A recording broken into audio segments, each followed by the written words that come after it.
you wanted the best, you've got the best podcast, the hottest podcast in the world.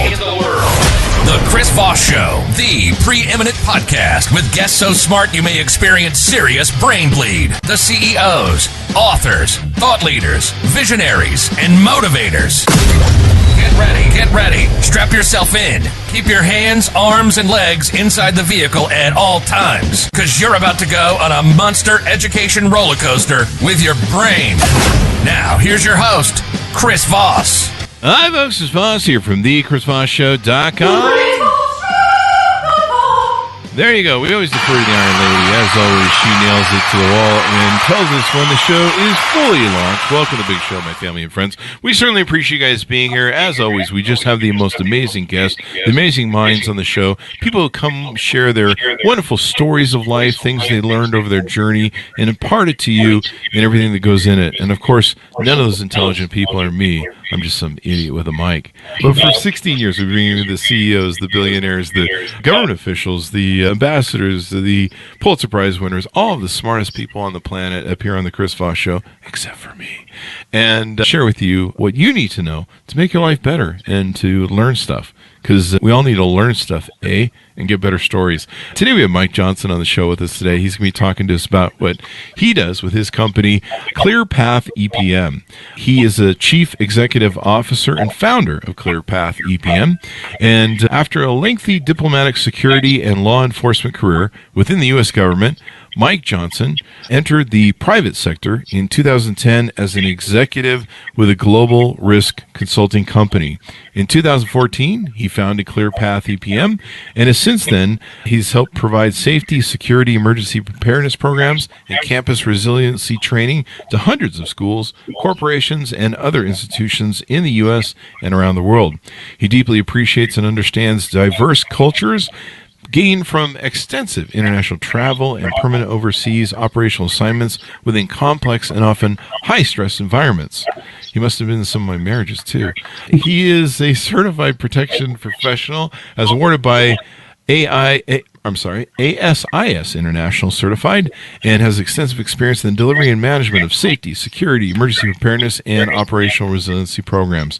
He's a well-respected expert in the development of emergency preparedness and procedures, situational awareness activities, vulnerability and risk assessments, and high-threat security operations, which is why I refer to him and have him do analysis whenever I date. Johnson is a Fort Lauderdale, Florida-based business leader. He serves on the board of directors of Winterfest and the board of trustees of the Center for Spiritual Living in Fort Lauderdale. He's also on the advisory board of National Association of School and Campus Police Chiefs. And as we were joking before the show, he is not, sorry to disappoint, the House Majority Leader currently. Speaker of the House. Speaker of the House. Yeah, there you go. Yeah. I got that right. It took me a while. I'm not sure I agree with 2 million people just left. Yeah, we just lost everybody in Louisiana. But wait, that would have been just 5. Anyway, so welcome to the show. We certainly appreciate it, Mike. There you go. Thank you very much. Appreciate being on. And where's the drum roll after that fantastic opening there? I know people keep telling me they want me to follow around and MC introduce them everywhere. I think there's a monetization thing that I'm missing here. I just have a trumpet. Hear ye, entering the room. There you go. Exactly. So, Mike, give us did we get the .com for ClearPath yet from you? Yes. I was busy writing that joke in my head. Yeah, exactly. So give us a 30,000 overview in your words of what ClearPath EPM does. ClearPathEPM.com, Chris. So what we do is we help organizations, schools, churches, institutions, live events to prepare for disruptive events so that they can remain safe, secure, and live in a nice, clean world, healthy world. So that's kind of what we do, and we do it through a combination of a lot of different things, consulting, technology. But for us, it's really about what we call the human connection and making sure that from all the training you went in your previous careers. And what we find is, organizations just aren't prepared to deal with the things that inevitably they'll have to deal with. And so you handle that through training. And did I say training?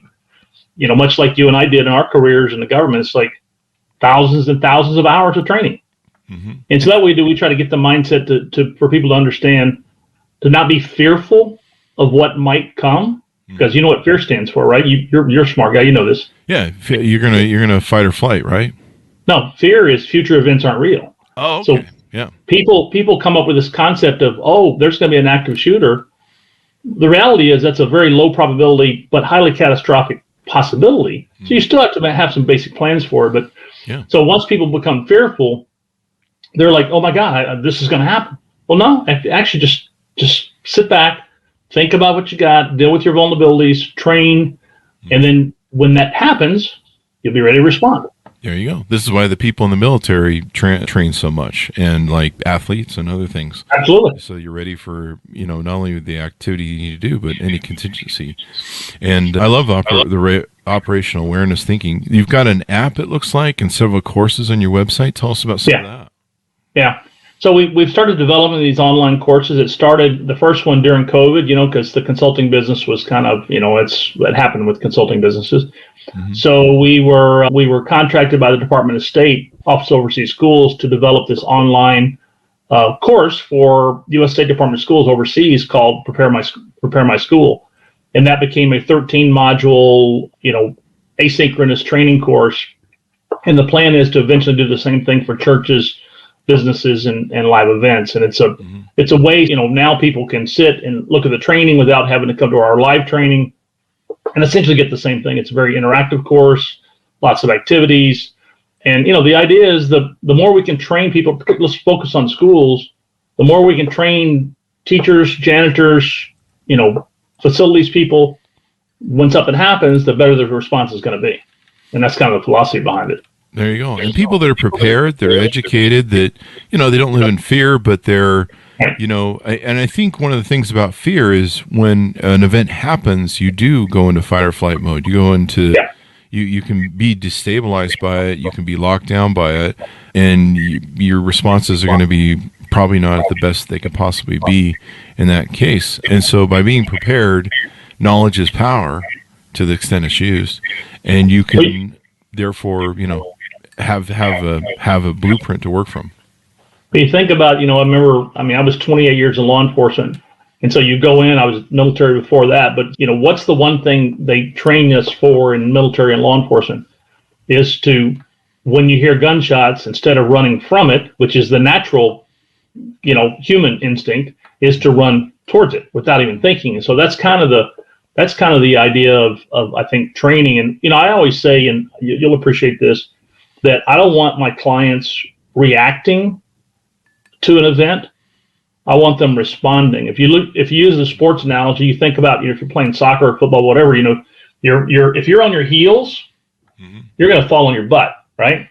But if you're ready, that you're on your toes, you're kind of leaning forward, and the same thing with shooting or anything else. So that's what I always say is, response denotes prior planning and preparedness.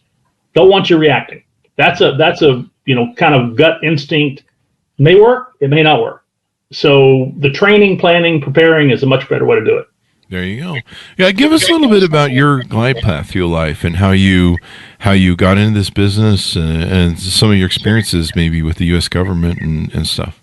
Yeah, sure. So I started out, I was University of Mississippi and got a degree in criminal justice in ROTC, little stint in the Army doing counterintelligence, went to work for the Naval Investigative Service, which is the precursor to the Naval Criminal Investigative Service, civilian special agent back in 1983, and started out, and I was essentially working counterintelligence, counterespionage cases. I did some really large Navy spy cases back in the 80s.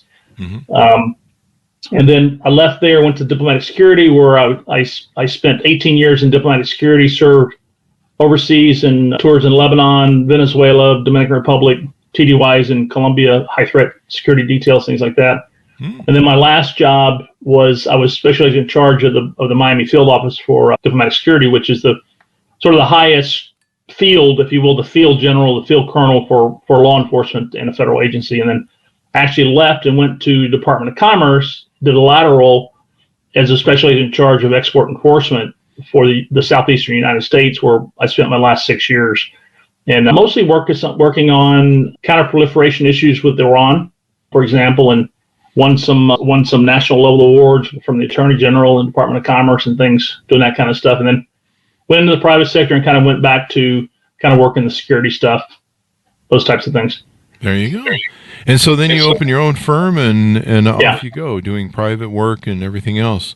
So as people, analyze their threats, the world has become a more dangerous place. We've seen recently Jewish facilities getting attacked. There was one where I think someone was shooting recently somewhere, I think it was in upstate New York. Someone was shooting a shotgun outside of a Jewish church or synagogue. It's become more dangerous and more weird, and every day the news is filled with insights that can happen, whether it's your local or whether it's the world. So how does one take this in and go, how can I be better prepared? Like if I'm the average person, you talked about being ready for disasters as well. If I'm the average person, what should I have in my arsenal, or what should I have in my inventory physically or mentally to just be prepared or feel like I can respond, as you put it? Yeah. I think ultimately it comes down to that, I put tremendous, emphasis on situational awareness and communication. Mm-hmm. And so you think about situational awareness in your personal life, or, if you're traveling or something, what is situational awareness? Now, these days, everybody's glued to their phone. Yeah. And, if you're walking through a mall or in a taxi or in an Uber and you're glued to your phone, you don't have you have situational awareness of, I'm watching the Chris Voss Show on my on my iPhone and not paying attention to the guys walking up to the Uber with a gun. Yeah. I think it's back in I think we're close to the same age, and back in the, I don't want to out you like that, but you're fine. Back in the day, we didn't have cell phones. We can admit to that, Chris. Yeah, it was great. It was a great time. Yeah, what happens is, they're great. There's a lot of good things come with the technology today, but at the same time, the technology is distracting us. And oh, by the way, it's also telling us all of the stuff that's happening around the world, and it may or may not be pertinent to, what's in our lives. But so I think it comes down to, it's just, I don't want people to live in fear, but you walk into a restaurant, Chris, and it's crowded. What's probably one of the first things you're going to instinctively do from all those years of training? You're going to probably see where the exits are, right? Mm-hmm.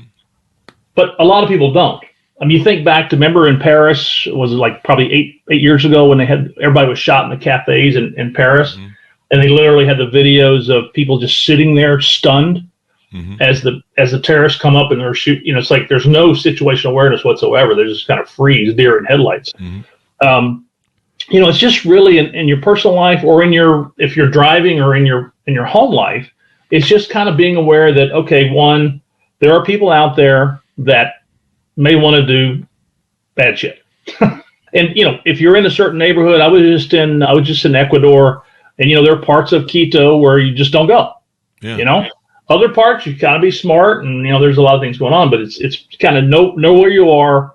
Know what the potential is in terms of potential disruptive events, and be aware, and have a plan. I tell people all the time, it's like, you go to the mall Christmas time and you leave all your bags in the back seat of the car. More than likely, someone's going to break the window of your car and steal your bags. Yeah. Welcome to San Francisco. Put the bags in the trunk. So it's just, I just think that people, we're so wrapped up in technology and what's going on in our lives, we don't stop to think about, we don't have to be a victim. Mm-hmm. I talk, soft target, hard target, soft target being the one who's in the iPhone. The hard target is the one who's looking around, spotting somebody. I got you, buddy. So you're a little bit harder target. And so most of these are targets of opportunity. They're going to go to the lesser of the less prepared. Right? Yeah. You bring up a good point. They know how to look for a mark. Right. Absolutely. And so they're looking for the peer person who's probably weaker and out of touch, and maybe, not someone who's, just someone who's weaker, but the person who's aware, looking, I've been in situations where I've given someone the stink eye to let them know that I see you, and I'm not the sort of guy you want to fuck with.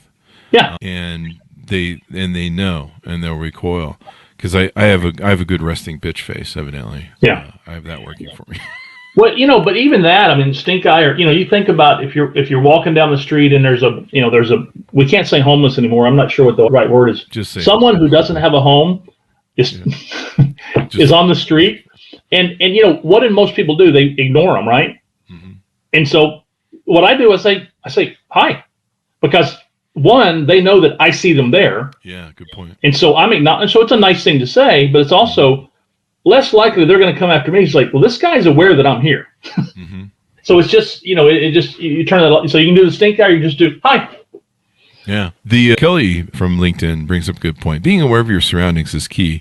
Especially if you're a man, as men, we're the provider protector class, at least, us older generations are. I'm still wondering about the newer generations. But I mean, that's our mandate as men. And, usually when you're, I come from that old school thing where if you're walking down the sidewalk with a woman, you move her to the inside of the sidewalk. You have an operational awareness of who's coming up to you, who's walking up behind you, who's coming forward and might be moving up and switching gears and moving up behind you. Just knowing and reading the room and seeing who's there and just basic security. But you bring up a good point. A lot of people are just lost in their phones. They're just they're just in their own private Idaho, and I've seen the guys, I think it's in other countries, where they have the phone snatchers, where if you're sitting in your car in traffic looking at your phone like this, they have guys that will come on bicycles and just grab it and in your hands and go. They'll hunt you. Remember, it used to be, probably like in New York and places, it would be the gold chain. You'd have your window down, and they'd come by and snatch the gold chain off your neck, with the window down. Mm-hmm. And now, because I just got a new, iPhone, that's $1,000. Yeah. And even my old iPhone I traded in they gave me $900 refund, rebate. So these phones are worth a lot of money. Mm-hmm. Why just grab your phone? You're going to get probably $300, $400 for it. Yeah. Yeah. And that's more valuable than what's in your wallet, more than likely. Yeah. Except for you. Except for me, of course. Yeah. But I don't keep. I do carry a lot of cash from time to time when I'm doing events or something. I think I just outed myself. You did on international audience. You just outed yourself for carried a lot of cash. You still have to take it from me. So there's that. Well, that's but you also said earlier the stink eye. So it's like, Yeah, I somehow I've had the ability. I'm a big guy too, so I'm 6'2". And I'm kind of fat too, if you haven't noticed. Not surprising anybody. Dude, I'm not. There's no judgment coming from me. And so I can come across as surly, and I can dominate with my height. It's kind of an interesting thing. And also I have this ability to come across, especially in private life, like you do not want to fuck with me. I'm nice as hell, but I will rip your arm off and shove it down your throat. And I'm actually looking for that opportunity most times because I'm just, I don't know. I like being nice to people, but I have this rule: be mean, be vicious, be nice to the nice people, be viciously fucking mean to the mean people. So I've just been too nice all day long. So if you want to screw with me, I don't know. Let's see who wins. Well, but the interesting thing is that you don't walk around in fear. No. But it's not. That it could possibly happen, but you're prepared because you've had years of training. You know what to do. You're a little heavier and a little, maybe a little slower than you were 20 years ago on the job, but that's okay. We all are. I mean, it's like, I still have my cat-like reflexes, by the way, but just saying that's for me. There you go. Well, you're probably in better shape than I was. Me, I'm just gonna, I don't know, breathe on them and fart in their face, and I don't know. Having the weight helps a little bit. People can see you're a big guy, and if they're a little guy, they're just whatever. With the safety platform that you have, what are some ways? I notice there's courses there and different things. Imagine they're targeted from anywhere to the individual to the corporate. Tell us about how those work and how those can empower people. So the platform is called Totality, and I developed this. I didn't do the technology, of course, but I was the subject matter expert on it, if you will. And it really came out of all those years of because my whole mindset has been preparedness and planning, and so I developed this technology that really addresses this human connection, which is training and data. And you think about when you were on the job and you would do a drill or training, it could be firearms quals or tactics or whatever. You're always collecting data on how did you do, because the next time you want to do better. And what happens is like just address schools. Here in Florida, the legislature, for me, politicians shouldn't be dictating how you do safety. But anyway, the politicians have said you will do a drill once a month in public schools in Florida. So what happens is they're just sort of going through the motions. Well, okay, we got to do a lockdown. They're not getting better. They're not collecting data. They're not actually thinking about, why are you doing that? You're doing that so in the event some idiot comes to your campus, you actually know what to do, as opposed to, well, the government said I had to do it. What we did is we have this platform so you can actually collect the data and be guided on what the proper recommended practices are to do a lockdown or do a lockout or clear the halls and the various, evacuation, things like that. And so the whole idea was to give information that is based on analysis of events and, best practices, recommended practices, things like that. And so that's the whole idea behind the platform, is to allow people to okay, now I'm actually collecting data. And if you look at the last 3 years of all the evacuation drills we've done at my elementary school, oh, wow, we've gotten really good, but we're still having issues. So people just, again, I always say that the reason you do a drill is not to do it for the sake of doing it. You do it to get better. When we went through firearms training, it wasn't just to, it was to actually maintain your proficiency and not get worse, maybe get better. But so that was sort of the genesis of building this platform, is so that organizations, schools, churches, houses of worship, understand the concept. Okay, I've got some structure now. I know what I need to do in terms of, planning, preparedness. There's a self-assessment for risks on there, for threats and hazards. And so you kind of take them through I have a 7-step process, which probably I should mention that anyway. And so basically it starts with assessment, is the 7 phases of emergency planning management, which is the EPM. And, you're assessing for threats and hazards, you're assessing for assets, and you're assessing for vulnerabilities. And you think about in terms of, if you were to take a Venn diagram of threats and hazards, assets, and vulnerabilities, and in the middle is risk. The only way you can lower risk is to deal with vulnerabilities. Threats and hazards are consistent, assets are consistent. So if I'm going to lower risk in that Venn diagram, I have to address vulnerabilities. So you have to know what your weaknesses are, and then you have to strengthen those weaknesses. There you go. And then part of that is, you can't strengthen them. Right. And so part of that is the whole training, understanding, wow, what potential threats could my house of worship face? Yeah. And then how would we counter that? And it ultimately goes back to situational awareness, those, all the standard stuff. So that's why we built the platform. There you go.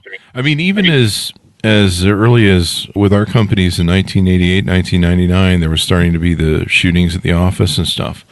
And so we had to start thinking about these sort of things. A lot has changed since then, 9/11 and everything else, and all sorts of wars. What are some safety measures that, we're in the holidays right now, for those of you watching on YouTube 10 years from now, what are some of the safety measures that we need to be concerned about maybe during the holidays at this time? Well, just don't walk around with a whole wad of cash, Chris. Damn it. Damn it. Kelly already said, or let me see if I can pull this up here. She said, way to tell us when to roll you, Chris.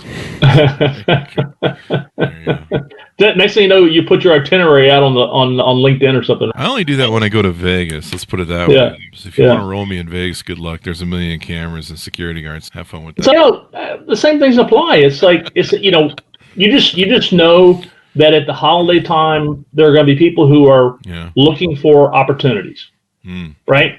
And so they're going to look for the person who's completely unaware. They got their head in their phone. They're you're by yourself, man or woman. You're walking into a dark part of the mall. You're not paying attention. You're not checking your backseat of your car. It's all the standard stuff. And there is human nature is there's a sixth sense that will probably, your hair will raise up on the back of your neck. Remember that when something's happening, pay attention to that, right? Yeah. But if you're aware, you're probably going to see that before it even gets to that point. But it's really just put your phone in your purse, keep your purse or your wallet. If you might carry a man bag. It's not a bad thing. Just do you carry a man bag? No. No? No. Well, they call them MERS, right? A MERS? Is a MERS? No, if I ever do that, I'm having myself checked. But I'm not judging anyone else who does. That's just a personal thing. Hey, if you want to carry MERS, that's fine, but just keep it zipped up. Yeah. I mean, the biggest challenge with a MERS or a purse is it can be ripped from you, right? Yeah. Technically. Yeah. So I've had. Well, it's a classic. It's like you got a purse MERS. You have the strap over your shoulder versus hanging on. Same thing. I carry a backpack when I travel, and if I'm in some sketchy, I'm going to put it both arms as opposed to one, where they can just rip it off. One of the things we do on our review channel that we did for years, and I've had friends that have had very expensive, that are camera photographers that have a lot of gear on them that are expensive, and they've been robbed. They've been robbed on the train in Germany on the train. Yeah. And so they make these bags, and I think they make them for backpacks, but they make camera bags where one of the tricks is if you're walking with your camera bag, they come up behind you with a razor and slice the cord and grab and run. And so they have ones that won't slice and stuff. I imagine they have the same for backpacks now. Yeah. Ultimately, it's hard to figure out, what every situation is, but it's in the news. If you're traveling to New York City and you're going to be in Times Square, Google it and you'll probably see tons of stories about the what not to do in Times Square. Yeah, I go to New York just to get mugged. I think it's a welcoming committee, actually. Or something, I don't know. Or at least it used to be. That's kind of an old joke, actually. What threats do you see coming in 2024 now that we're turning the cusp of this year? I mean, we've got a couple wars going on. We've seen some activists from those wars that have used violence. Who knows what will come of it. What do you see coming in the future in the next year that maybe people need to be tuned into? I think the landscape from a threat, sort of global threat perspective is pretty touchy right now. You mentioned Israel, Hamas. That's not going to be resolved anytime soon. We're on the cycle now where they're dragging us through this. And for example, I was in Bogota right when the Israelis went into Gaza, and in Bogota they were attacking people on the street in Bogota. And Jewish or not, I have blonde hair, not likely. It's like. So I see that, unfortunately, kind of expanding out, that whole, Palestinian, Jewish, Muslim situation. And then, we got Ukraine, Russia. That's not going away.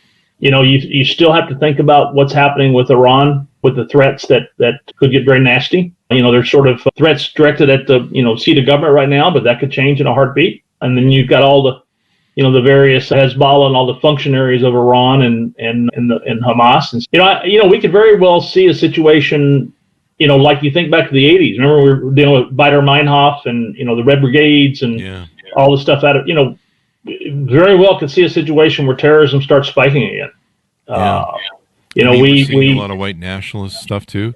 I mean, the thing that I'm not afraid of someone who looks like an immigrant or from the Middle East. I'm afraid of people who look like me. Angry white nationalists, failure men who are bitter and angry and own guns. And that's who I'm afraid. That's who I'm actually looking for when I go into crowds. I'm not looking for the immigrant or the Middle Eastern looking guy. I'm looking for guys who look like me, and to me they're the most dangerous. I don't know. I could be wrong. I think definitely, on a domestic front, the whole idea of domestic terrorism is out there. It's honestly, it's so easy to get the tools of their trade, be it firearms or explosives or whatever. You think about back to Oklahoma City was the last probably big domestic terror incident, and was that like 94? Yeah. So definitely, I agree with you. It's like that's something that, and honestly, I sometimes wonder if our national law enforcement intelligence assets can keep up with it. Yeah. I mean, you think about what Hamas was able to do in Gaza or attack the Israelis, which would arguably have the best intelligence apparatus in the world, and they got surprised. So what does that say about everybody else?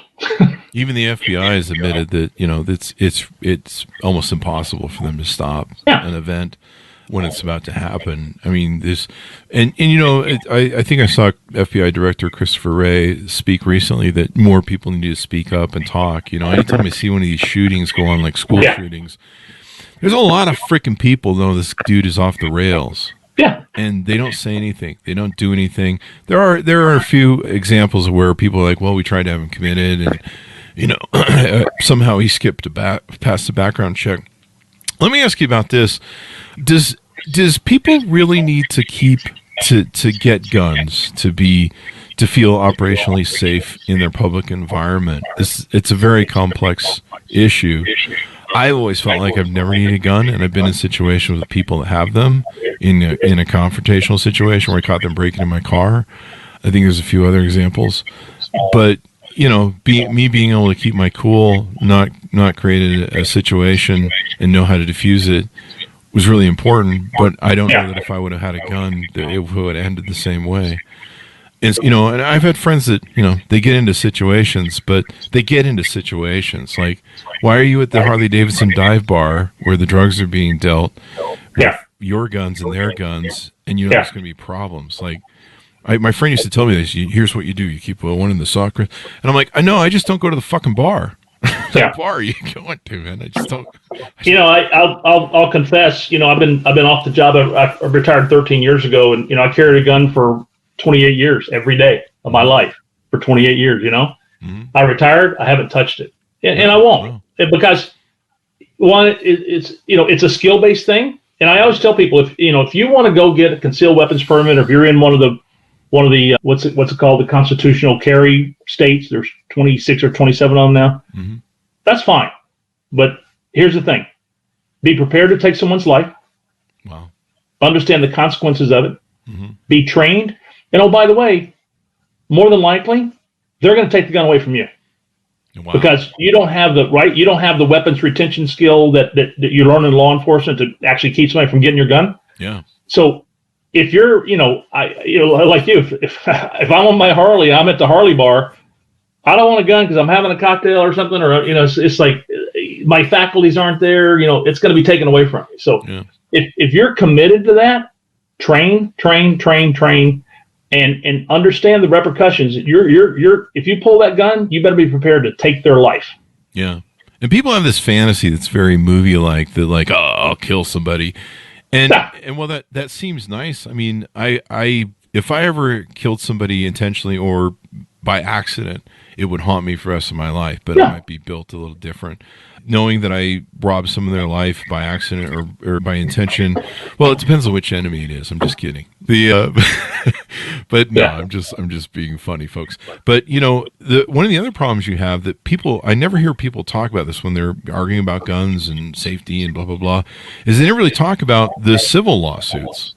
So you may take someone's life or you may maim them, but I mean, these days the guy who robs your house, if he twists his ankle on your floor while he's breaking through your window, he's going to sue you for it. Yeah. And the wrongful death lawsuits that you're going to spend and attorney's fees and everything else, even some of these high profile cases where you've seen guys get off being innocent for, shooting some people in an event or something. Even if you're the good guy with the gun, when you save the day or something, you're going to get freaking sued, wrongful death suit. And you're going to spend millions probably in litigation and assets and, between that and the other thing. So, I think your idea of being situationally aware, not going into certain areas, not getting into certain things, like my friend, he would always be like, what are you going to do, Chris, if you ever get jumped into a dark alley? I don't go into dark alleys. Yeah, exactly. I don't go to your Harley Davidson bars. They're good people, but hey, I know what happens at those parties. Everybody's got to sleep in a tree if you pass out. I know what goes on at those parties, but just don't put yourself in those situations. I think you'd be wise. What about home protection? What are some of your thoughts on protecting the home? Because one of the problems is too with guns at home is usually, what is it, like 7 times out of 10 or something, someone in the house will end up finding the gun and using it themselves. Right. I used to get this a lot, particularly overseas, where, like in Venezuela, people say, I'm going to get a gun. I'm going to get a home. I'm saying, you know what? If you're committed to that and all the things you train, understand that you're going to take someone's life, get a shotgun. Because, there's nothing like that sound of that. Yeah. Right? If you're carrying one or someone else is carrying one, you're like, uh-oh. Right? Yeah. And it's you hard can to just have it on your phone, a sound. Yeah, there you go. I like that idea. The unmistakable 870 being racked. There you go. That'll like being, having dogs. I think my dogs are more aware of what goes on in the yard than anything. Yeah. Having that, I remember one time I put a beware of dog sign and my friends are like, your dogs aren't scary, Chris. They're huskies. Like they're not like Doberman pinchers or something. I'm like, doesn't matter. People, if you're breaking into houses, you see the sign, you just go, hey, I'm not going to try and figure out which type of dog that guy has. I'm going to move to this place that doesn't have the sign. In fact, it's one of the best security signs you can have. Absolutely. I mean, I have a lab. He's right here, asleep on the couch, and labs are they'll lick you to death. Yeah. But he will, if someone comes to the door, he'll bark. Mm-hmm. And it's a deep bark. And so most people, go to the house next door. They don't have a dog. Yeah. So, get a dog. Alarm systems. Same thing. It's all the keep your doors locked. Yeah. How many times do people leave the garage door open, leave the cars unlocked? Mm-hmm. I live in downtown Fort Lauderdale in a nice neighborhood, but it's like we're just 2 blocks away from a bad neighborhood. Yeah. And so they come over here and steal bikes, and it's like, well, don't leave your bike outside. Yeah. We even have a camera in my garage so that I can see, number one, if the garage door is closed, because every now and then I'll muck that up somehow. I'm driving off and I think I've done it, and I'll be like, did I close the garage door or not? And so then I can check in. But it scans and pans the garage, because if somebody's going to break in the house, usually they're going to go for the garage first, like you said, looking for bikes, tools. And so there's that, but it scans and marks for those. And there's so many cheap security cameras now that actually do a pretty good job, I think. Yeah, but think about cameras. I get this a lot with my clients. It's like, oh, we want cameras. But cameras are great for forensics. Mm-hmm. They broke into your house. They want to see who did it. We know who did it. But you're not monitoring the camera unless it's a motion sensitive camera. You're just it's a forensic value. And humans in schools, a human can't sit and look at 47 monitors. Mm-hmm. After 8 minutes, they can't see anything. It's just like cameras are great for forensics, or if you get to close your garage door, you can say, "Oh, let me check my camera." Mm-hmm. The Ring doorbell, though, I think is great as just a deterrent, because if somebody enters that front space, and it picks them up, and you can respond. Yep. Like, I always respond like, I'm home. Yeah, I'm just upstairs. I can't come to the door right now. Yeah. Like, the worst thing you could be like, oh, I'm at the store. What do you need? Yeah. No, I love Ring, and obviously that's why Amazon paid $1 billion for them. I mean, it's great technology. Yeah. And low cost. Yeah. And once you pick somebody up on that thing, they know. Yeah. I mean, I've seen people try and steal them and rip them off once they know they've been made. It's like, dude, that's in the cloud by now. I don't know what you're thinking. Yeah, it's already on my phone. I mean, it's like, totally agree with you. Yeah. So you consult with all the different variations of people, companies out there. Should every company, if I'm a small business guy out there, a medium-sized business, a large company, do I need to have you coming out, giving training, talking about possible deterrents? In business, somebody, disgruntled employee can show up with a gun. Absolutely. I mean, you think about, think about the preparedness side, and you may know this, OSHA, Occupational Safety and Health Act requires businesses, I think over 10 people have to have some type of emergency preparedness plan. Oh, right. They don't enforce it, but the government at any given time, there can be a new politician that says, I'm going to start enforcing this. Basically, all organizations should have some semblance of a active shooter, active assailant, emergency preparedness plan. And that's what a lot of what my program does. But yeah, businesses and houses of worship. I'm doing a training on the 20th of January here in South Florida for houses of worship on church safety, because hey, if people can attack the Capitol, then they think nothing about attacking a house of worship, which is to me is nuts, right? Yeah, those have become a huge target. In fact, I think most churches now have a security team on site, a voluntary security team of their members. I run it for our spiritual center, and it's the same thing. It's we have a large LGBTQ community, and we have a community that is vulnerable. Yeah, that's true. People ride around with the Trumps, the flags, and they're and they're like taking targets. So it's like, if you're a little bit on the left, left of center on your sort of liberal, thinking, it goes back to what you were saying about the ultra right wing threats. There you go. And Right. I think too, have a situational awareness makes you aware of people that are casing a joint, which is, I don't know if you want to explain what casing a joint means. It sounds like a movie term. It is a movie term. It is, yeah. I mean, they're basically, we used to call it pre-operational surveillance. Yeah. Where that came from the terrorists. Where that's how you would pop a lot of terrorists is they would literally have to, before the days of phones and cameras, they would literally have to sit outside your residence for 6 days to get your patterns down. Mm-hmm. And so that's really, but even to this day, terrorists in a terrorist case, or they're going to attack a church, they're going to do drive-bys because most of these guys want to get away. And so if you want to get away, you're not willing to die at the scene. Mm-hmm. Then you're going to figure out, you're going to look, you're going to watch, you're going to see what you're doing, which is why you got to be there to have that situational awareness. And that guy's been sitting in the parking lot for the last 2 Sundays. I wonder what's up with him. Yeah. Yeah. Watch who's following you in a car. I'm not like totally paranoid, like, I don't know, some people on some TV show, but I do, I watch sometimes if there's a car that appears to be following me and turning with my turning, like the other night, I think I was coming home. It was late at night. And I thought it was interesting that this car was making all the same turns I was, turned down my main street, then turned down the street where I'm about ready to turn into my home. And I remember thinking, this is kind of interesting. And what was weird was they pulled off to the side of the road and stopped. Yeah. Like almost to watch where I would go in. And my little spidey sense just kind of went, I don't know about this. It's kind of interesting. And maybe you should just do an additional drive around the block instead of stopping where you're going. Now, I don't know. That may have been paranoid. Maybe, but you never know. In today's world, you piss somebody off. Maybe, I was thinking, God, did I move lanes and piss somebody off? And now that we got some road rage issues and I don't see it coming. Well, you think about, to your listeners, so they would know that. I mean, you sort of had that instinct, but literally that's a perfect scenario. If you think you're being followed, you just keep on driving. Do not go to your house. Right? Drive to a fire station, drive to a police station, drive to a grocery store where there's a security, and go inside. But yeah, because it very well may have been they were looking at you. They liked your car.